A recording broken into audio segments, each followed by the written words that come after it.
I want you to think about, let's say, three different people in your organization, and think about what each one knows about harassment and all the subjects around it. Now, does each of those three people need the exact same kind of training? I think the idea behind these videos is no, and this have sort of a discussion-based training framework rather than everybody just getting the same presentation for an hour or 2 hours once a year or less. I've got an article here that I thought was very insightful in this regard. It's by Sarah Bulio, who's a consultant and writer. She's written a book, which I haven't read, but I'm going to now that I've read her article, Breaking the Silence Habit, a practical guide to uncomfortable conversations in the Me Too workplace.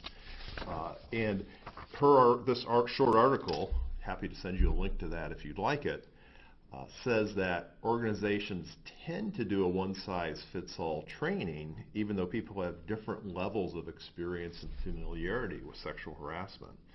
What she recommends doing, I think it's a really interesting idea, is do a survey of employees prior to training, ask some various questions of them. Do you feel comfortable addressing other people's troubling words or behavior in the workplace?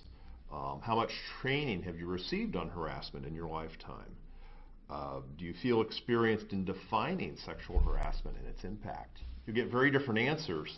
And if you are doing a group training, it's helpful to share with the group what the combined results were, because then somebody who's very familiar might be a little more patient with some of the basics, which they may know, but the survey might have told you that 35% of the people don't know.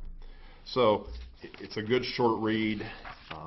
Look forward to actually looking at the book, but the important point is think about your own organization. I think it helps to understand different people sitting different places with different experience have different needs to effectively move the ball forward in their particular case with preventing and handling harassment-like situations.